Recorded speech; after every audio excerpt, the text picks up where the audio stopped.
Good morning, everybody. Welcome to the Daily Recovery Snack by Recovery Concepts. I'm Chris.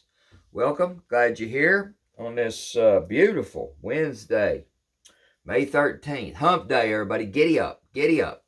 Halfway there, man. Hope everybody's having a good week, productive. Things are going well.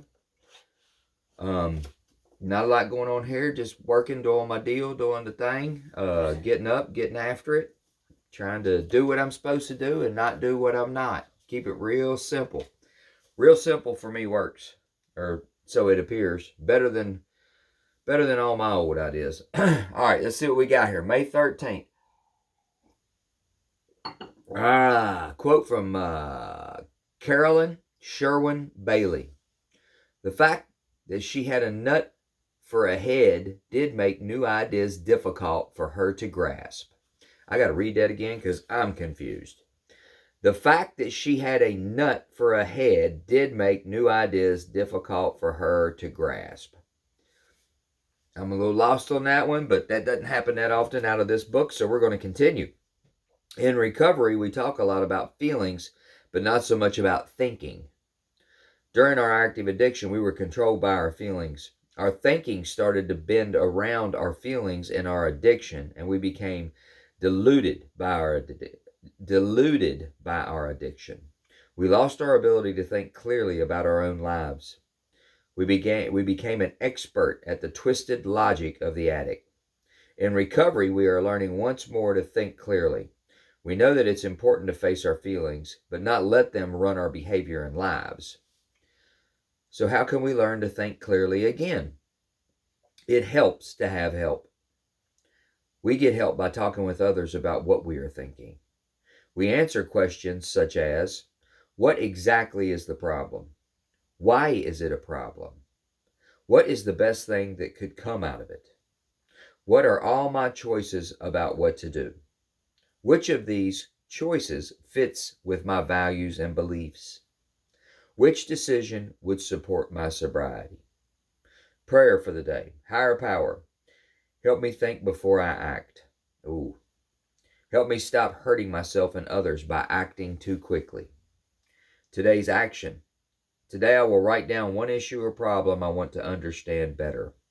What is the core of this issue? What do I have to decide about it?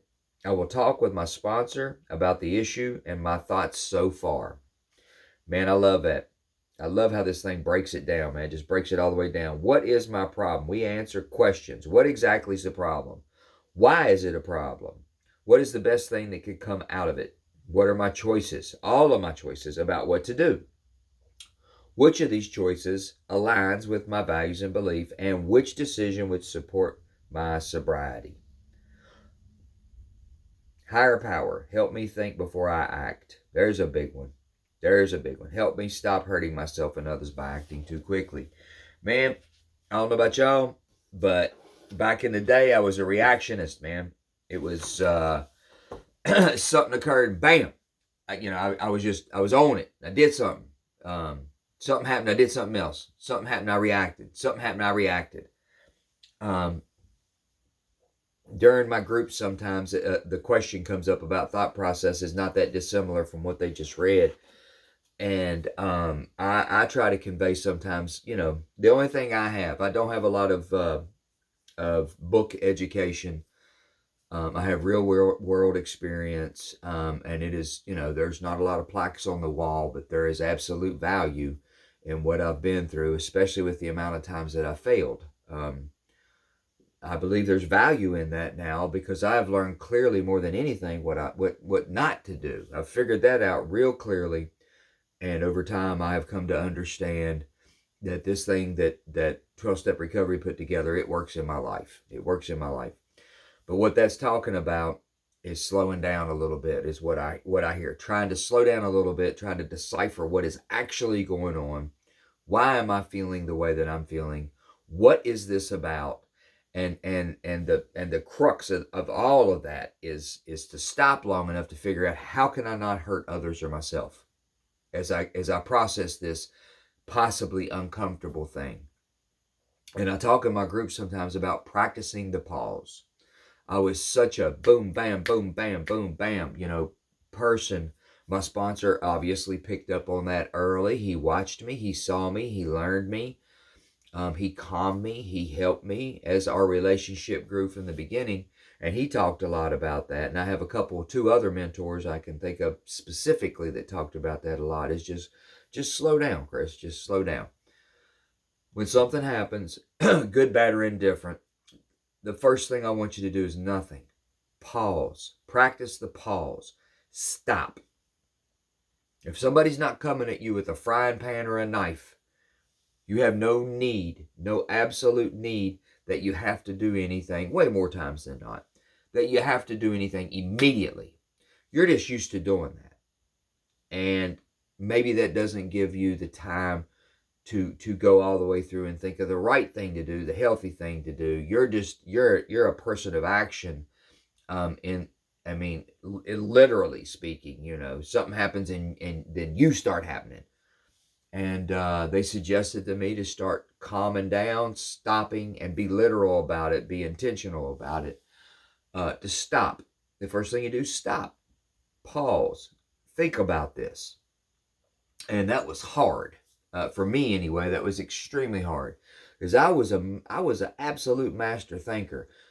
As far as, getting into it, how could have I done it right? What is the best way? What's the best scenario that could have happened? But it was always after the fact. It was always after the fact.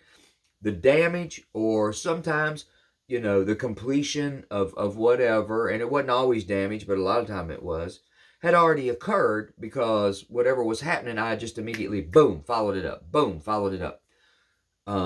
This gave me the opportunity to get the thinking process in front of my actions instead of doing a whole bunch of summarizations about, a little bit of the time that went well, or a whole lot of time, man, that could have went better, and here's what I should have done. Because I did a whole lot of the latter, trying to figure out, how that could have been handled better simply because I didn't slow down enough in the front. They say the best time to be a quarterback's Monday morning, because it is unequivocally, you understand clearly what the hell you should have done on Sunday. On Monday morning, the quarterback understands clearly what he should have done on Sunday. And you can't really, I don't know, maybe that's not a great analogy. You can't really, put that up against this, but I don't know, maybe a little bit, but it makes sense to me now, and I understand much more clearly. If I can get my thinking in front of my action instead of my thinking behind my action, I have the opportunity to control the action a whole lot better. So that's what I take out of that. Y'all take good care of yourselves today. Thank you all for joining. Make it a blessed Wednesday. Please share this on social media, subscribe, like, tell a friend, whatever you're moved to do so. I'm glad you're here, and come on back tomorrow. Y'all make it a good hump day. Stay safe out there, and Lord willing, if I wake up, we'll do it again on Thursday. Peace. Come on back now. Bye-bye.